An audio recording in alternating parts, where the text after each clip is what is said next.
This is Aussie Mac Zone. We'll cover everything Apple, including Macs, iPhones, iPads, and more. All this from an Aussie perspective. Sit back, relax, and insert yourself into the zone. The Aussie Mac Zone. Hi everybody, welcome to show 279 Aussie Mac Zone again. How awesome is that? And no, it's not an April Fool's joke. How are you, Zarn? I'm fantastic, Michael. How are you? Very good, very good. Looking forward to your conversation tonight. Yeah, me too. It's very exciting. Get you in there. Don't forget, we are brought to you by IT Helps You and Aussie Tech Heads Podcasting. Now, our little Aussie Apple ramblings this week. Happy birthday, Apple. Yay. 43 years old today. Wow. And I would call that a pretty good growth from way back in 1976 to today, or from a garage to the world's biggest public company, depending on the day, of course. But yeah, that's not bad for 43 years, is it? I reckon it's pretty good. Their first they're product. only 2 years older than me, and they're worth a hell of a lot more. I can't comment on that. Their first product was the Apple I computer kit, built by hand by its designer Steve Wozniak. The Apple I consisted of just a motherboard, leaving users to provide their own keyboard, monitor, and case. Went on sale in June of '76 for US $666.66. 66666. I remember that. So yeah, thank you, Apple. Well, I wasn't actually alive then, but I do remember reading that about the 666 thing, and yeah. Now, here's a bit of interest. Apple's latest Tesla hire may point to powertrain for full-scale Apple car, signaling that it's continuing work on a full-fledged electric car, or at least a platform. Apple has reportedly hired Tesla's engineering VP in charge of powertrains, Michael Seamons. I'm sorry for getting his name right, but or Seamons. But he left Tesla earlier this month and is now part of Apple's special project group. Now, cool. Electric sources say the group is home to some of Apple's most clandestine work, including Project Titan, the self-driving car effort. Now, the executive has an extensive history in powertrain development. His resume lists related engineering firms like Borg Warner and GKN Driveline, and outputs such as electric and hybrid powertrains for the BMW i8, the Fiat 500 EV, Volvo XC90, and Porsche 918 Spider. Now, Apple is allegedly hiring several other Tesla workers alongside Seamons, who should serve under Doug Field, once a VP of Mac hardware engineering in Apple, but who spent almost 5 years at Tesla before returning to Apple to replace former project leader Steve Sadetsky. So yes, are they still building a car? If they're hiring an engineer for transmissions, you'd think so. You would think so. Considering, that was they hiring people from Tesla. Yeah. Why else would they be? But it was funny because they had like these two big supposed layoffs at the beginning of the year for people from the same department. So maybe it was going in the wrong direction or something. Maybe, and now they've found the right people for it. Yeah. It could still, it might just still be in the stages of they're trying to find something that they can work with. Yes. And so you're right, they laid off a bunch of people because it wasn't working, and now they're bringing in people who have worked with Tesla, and that clearly have worked with a company that knows what they're doing in this field. And I'd like to see a race car, like a full electric race car. Well, they've got the Formula One series, which is electric. Yeah, the electric Formula One. Yep. Yeah. I'm talking about muscle. I'd like to see a muscle car and done. And they don't make any noise. That's the problem. Yeah, I know, but you can have the sound there. Like you can record the sound and have it produced. Like I've seen it done, and you can call it the Trojan. You've got it all worked out. I They'll have to have. come and hire you, I think. Right. Now, we've got another Apple engineer who led development of the A7 through to the A12X chip, departs the company. Now, a key Apple engineer responsible for leading development teams working on proprietary processor core designs has left the company after 9 years of service, according to a report on Friday. Citing sources familiar with the matter, CNET reports Gerard Williams III vacated his seat at Apple's Senior Director in Platform Architecture in February. Williams joined the company in 2010 after a 12-year stint at ARM, where he worked as a fellow on various projects, including the development of legacy ARM chips, as well as Cortex A8, Cortex A15, and next-generation processor technology. Prior to ARM, the engineer was design team lead at Texas Instruments, where he assisted in the development of the Texas Instruments TMS-470 microcontroller, according to his LinkedIn profile. Now, at Apple, Williams spearheaded core design for in-house Apple chips like the A7, which debuted in the iPhone 5S as the world's first 64-bit mobile processor. And I don't think the others have really caught up yet anyway. That's right.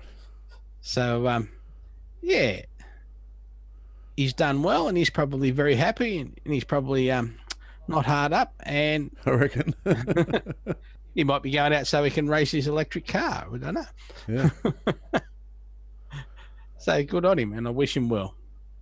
Thanks for the good times. Now, reminder this week, we are brought to you by IT Help to You, a little Mac support company. A little great Mac support company. ithelptoyou.com.au. So, yeah, anytime you want some Mac stuff, just give us a call. We'll try. If we're not in the right area, we'll find someone who is. So, absolutely. Excellent. ithelptoyou.com.au. Now, one more story before we get on to the gaming part for Zarn. Mm-hmm. AirPower has been cancelled. No more jokes. So, AirPower, which is Apple's three-unit Qi charger, which was supposed to charge the AirPods, your watch, and your phone. Yep.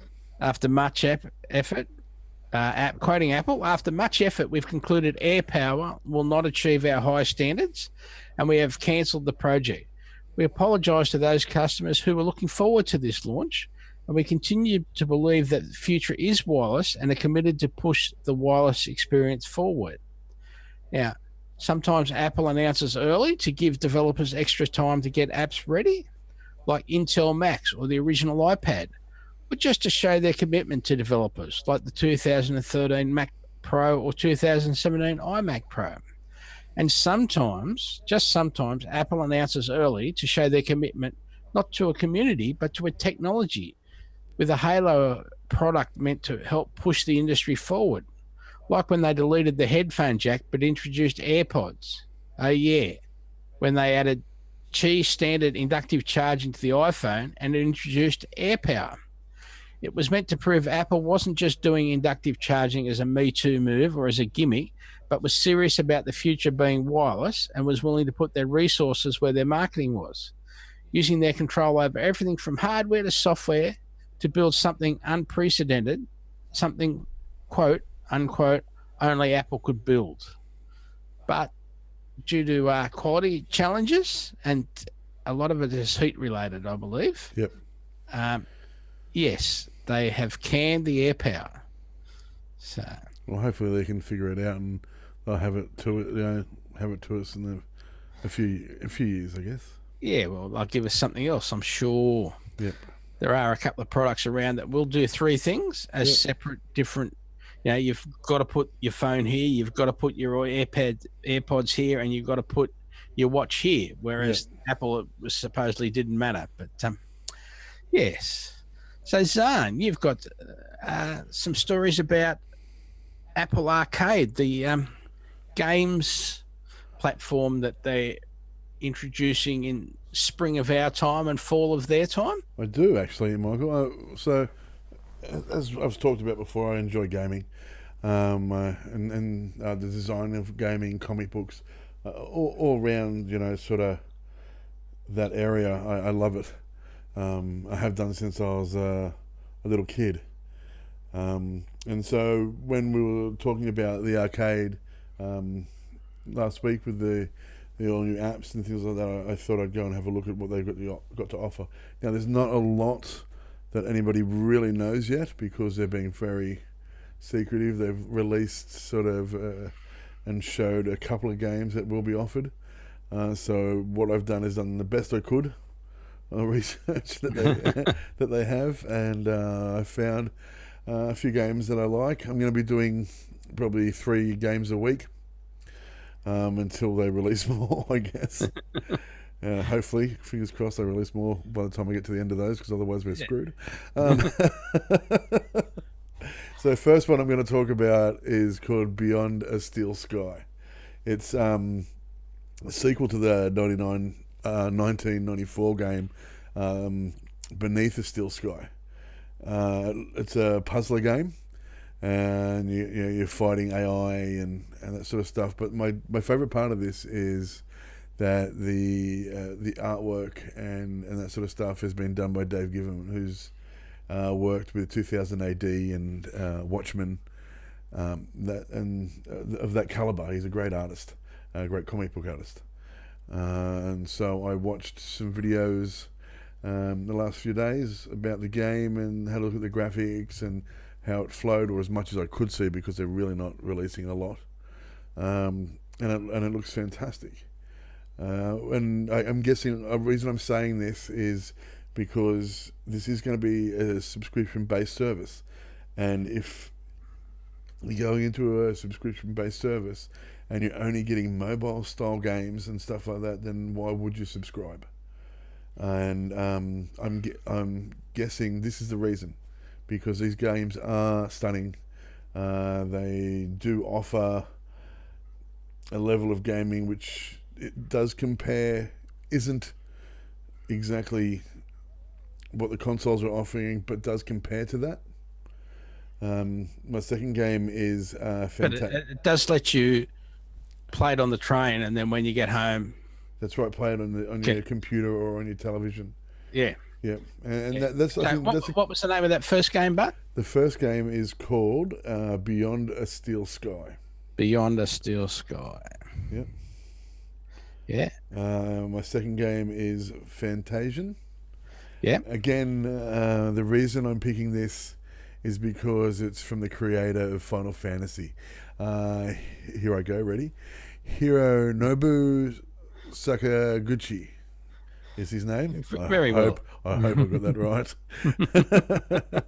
Gamers out there are going to be, oh my God. And I'm like, I know who he is, I just can't say his name. Okay, so again, I watched a video a couple of days ago about how they made this game, and he explains that this game shouldn't exist. It took them ages to design this game. They did it with working with Apple. So these games are exclusively Apple. Yeah. And this is why I chose them as well. So this game has been designed on I watched them design it on a table and then film 360 at the table with movement and this. It took them a really long time to design this thing, and it's beautiful the way they've done it, and the scenes behind it are just as stunning as what's going on in front of it. Yes, it was good to see that on the day, the release day. Yeah. And I think this again is why I think it's worth a subscription. Yeah. Because you are getting these quality games, and the architecture and design, especially of this game, is up there with your Red Dead and stuff like that. Because it does have that that 3D render, and it's beautiful. Finally, I'm just flicking through the games because I've got a whole list, so bear with me. There's one I'm going to go with this week. I tossed up between a few, but I'm going to go with Lifelike.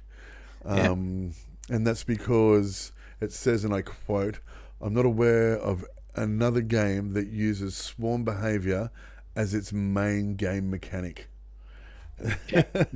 And I've never seen it either. I watched the same as you did, and then went and tried to find it on YouTube and everything like that to find out a little bit more. And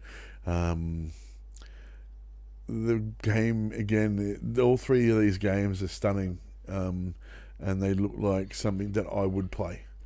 And it takes they're different platforms. Each game is sort of different to each other.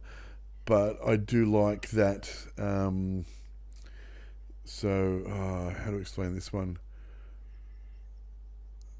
It's like people out there, if you've played Limbo, it's very closed in and it spreads and moves with you. What does it say here? It says, Lifelike Mastermind Dennis Meakin. The game is based on patterns and behaves, Games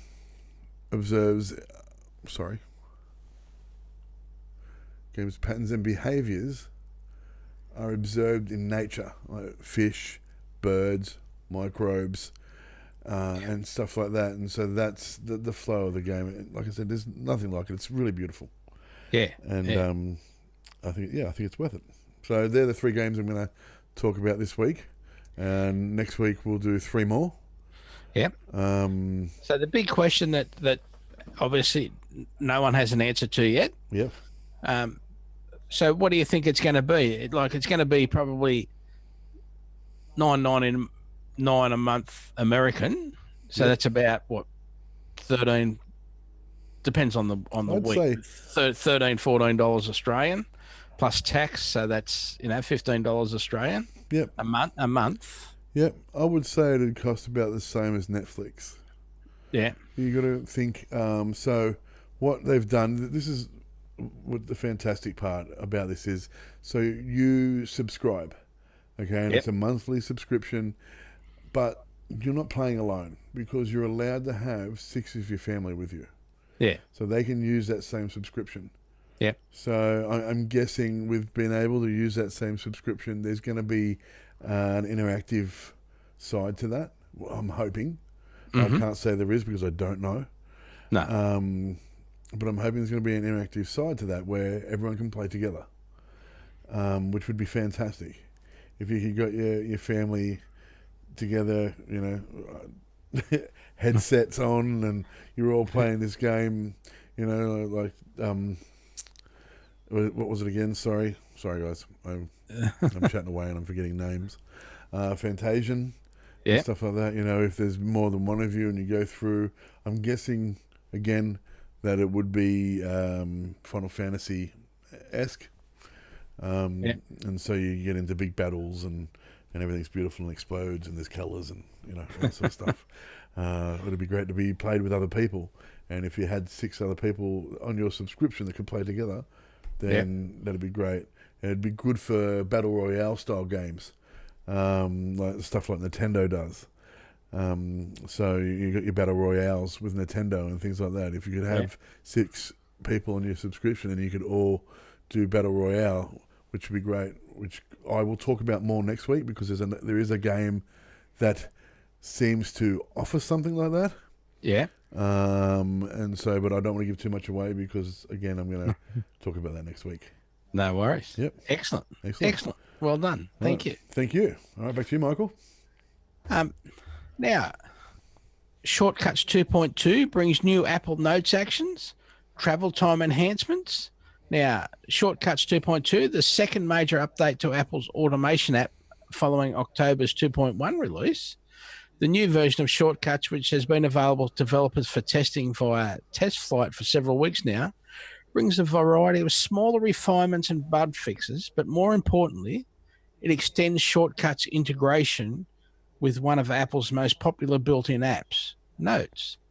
Additionally, Shortcut 2.2 builds on builds upon the existing Get Travel Time action based on the Apple Maps framework, and with new magic variables well suited for shortcuts that integrate with Siri. Now, you can click on, there'll be a link in our show notes, and it gives us a selection of shortcuts for using with the Notes app. And there's a lot to it, and because it's shortcuts, it takes a lot to explain. So,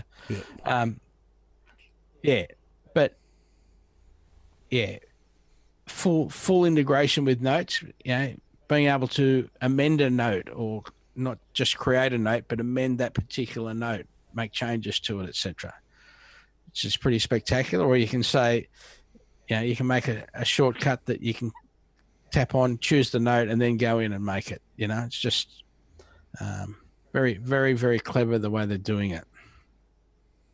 So again, the story link has a selection of shortcuts, the actual shortcuts themselves that you can download and get you started straight away. Excellent. Yeah. Now, don't forget, we are brought to you this week by Aussie Tech Heads Podcasting. So if you're interested in podcasting, it's a great place to start. You can find a particular subject that you're very interested and keen about, and just start talking about it and start publishing. If you're not sure, contact Aussie Tech Heads Podcasting. I know Glenn will help you out. Happy to talk to you, and away you go. It's that simple. Awesome. Seriously, just to start, you got something that you're really keen and interested about and willing to talk about, start talking. Excellent. That's right. And again, I'm still listening. He's agreed to come on the show too, the gentleman from Forgotten Australia, which is all these awesome history lessons about Australia that we've never learned in school. Yeah. Basically. And it's a great podcast. I love it. It is an awesome podcast. I actually introduced my neighbour to it as well, because he's in the podcast. I said, "Oh man, check this one out," and he checked it out. Came back to me a couple of days later. He's like, "Oh man, thank you. This is a great little podcast." I'm like, "It is, isn't it?" It is. It is really cool. Forgotten Australia. Yep. Local guy up in Katoomba, and he's agreed to come on the show. So I'm just working out a time to get him on the show. Excellent. And we can talk about his setup and the way he does it. He must do heaps of research, man. Do heaps of research. So, and congratulations to him. Now, here's a go. How about this one? 40 million Android users have downloaded Apple Music app. So that's like, when first they finally convinced Steve Jobs to allow iTunes to make a Microsoft version of iTunes. I remember that because I got it straight away. Yeah. And now we've also had an Android version of Apple Music. Yeah. 40 million Android users have downloaded Apple Music. That's just so you'd think that the most of the subscribers to Apple Music would be firmly locked into the Apple ecosystem. That may be true, but new figures suggest there are quite a few listeners on Android as well. Figures shared by Sensor Tower's Store Intelligence platform suggest that 40 million Android users have installed the Apple Music app from Google Play. Not only that, but the analytics firm believes that the current quarter will be the service's best yet for new users on the platform. Now, Apple Music launched in 2015, and while it was initially an exclusive to iOS, it didn't take more than a few months until it made its way to Android. And this mirrored what happened to iTunes back in the day, and despite originally being exclusive to Mac, it quickly made its way to Windows as well, which we just started the conversation with. But 40 million. It's just it's fantastic. Yeah, it's again fantastic app. Anything I can think of, music wise, I can type it into Apple Music, and I get it. I'll get something from it. They might not have everything, but I've only ever come across that once or twice. Yeah. Um, And with the Shazam integration, like yeah, even on Android, it's got Shazam integration. You know what I mean? Yeah. Like, the Shazam integration is fantastic because the other night I watched Spider-Man the Spider-Verse or whatever it was called. It's the new cartoon, the Spider-Man one. yep. That was at the movies. I watched it without my children. Late at night, it was fantastic. And the music was really good too. Yeah. And so I sat there watching the movie, Shazamming the songs each time they came on. And once I Shazammed it, I just hit the button and it went straight over to my Apple Music. It means I could listen to the song later when I had the time. And I did. I got in the car the next day, and it was while I was driving around, I was listening to the songs from the new Spider-Man movie.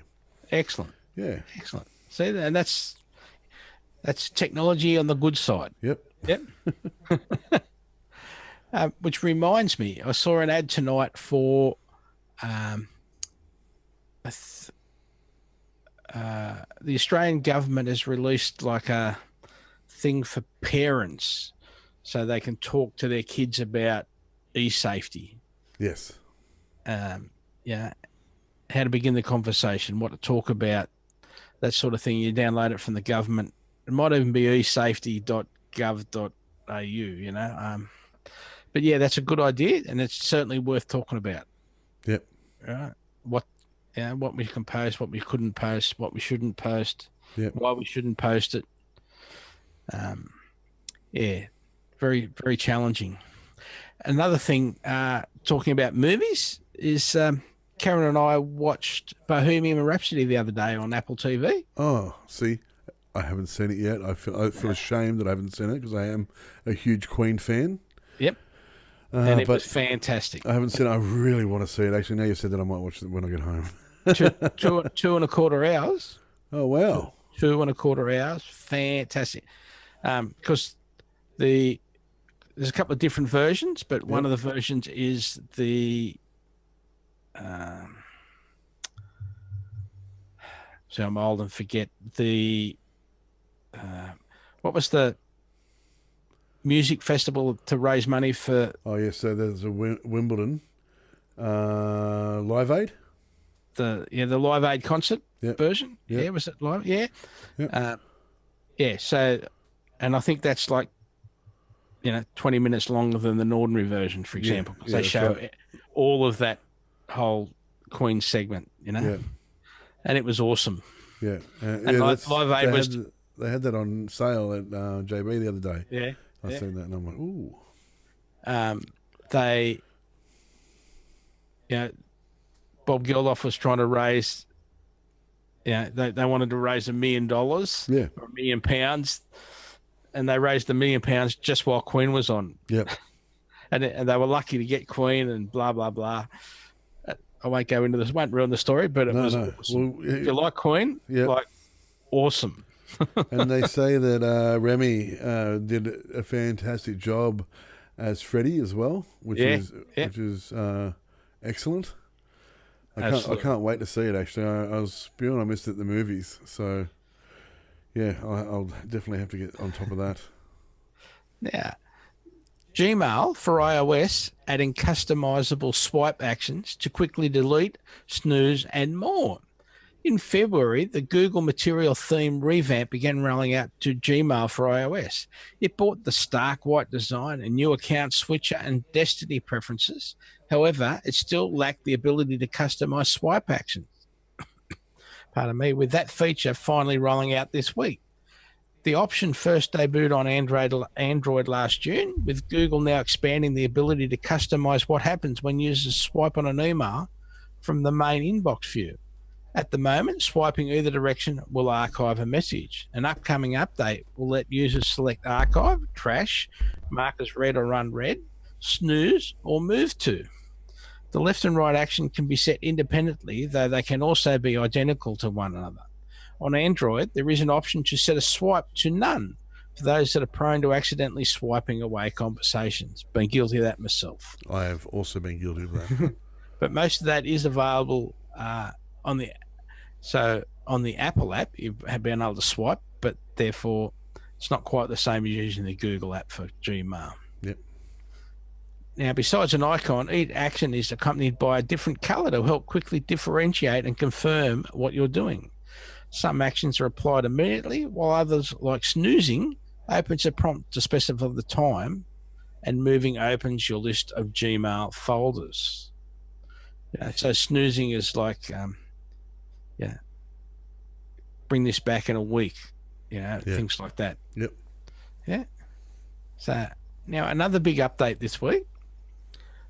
iWork updates for Mac and iOS offer image placeholders, improved collaboration tools, table of contents view, and more. Now, Apple released an update to its iWork suite for Mac and iOS that brings improved collaboration tools, syncing via iCloud, improved Apple Pencil support.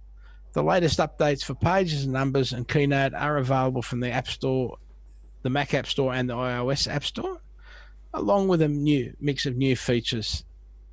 Now, release notes for iOS. So I'll just read a couple of these. Yep.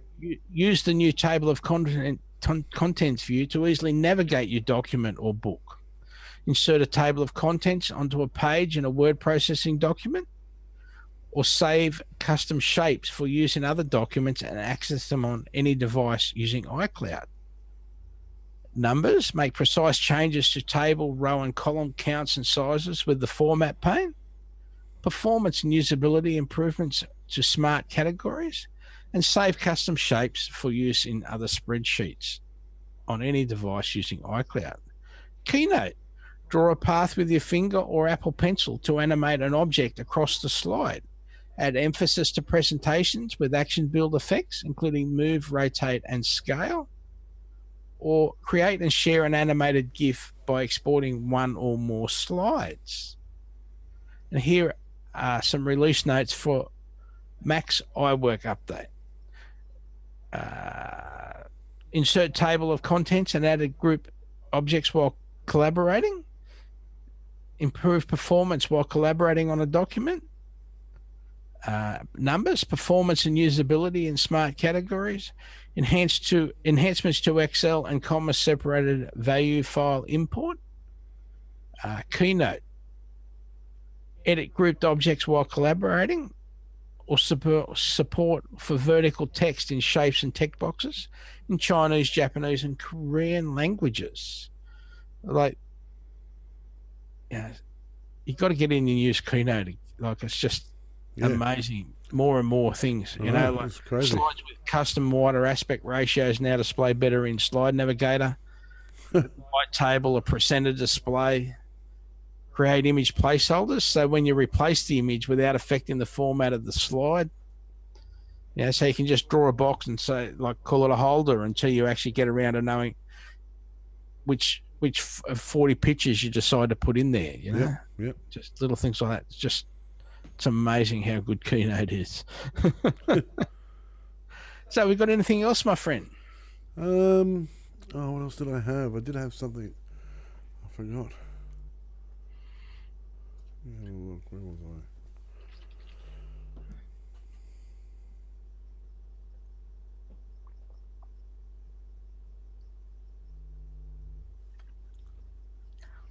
No, I do not at the moment.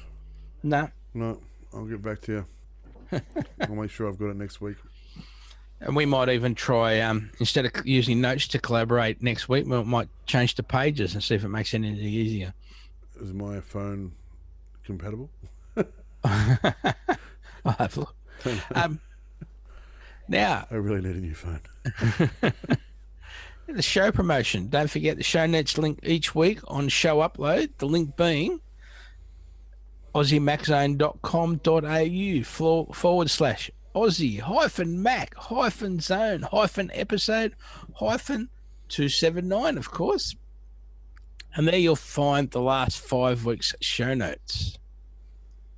Don't forget, Spotify, just search for Aussie Mac Zone. Don't forget, thanks to our supporters this week being Aussie Tech Heads Podcasting and IT Help to You. Back to you, young man. Fantastic. Thank you once again, all our supporters. sponsors, listeners, everyone. And remember, apple a day keeps the androids away. Thanks, guys. Thank you.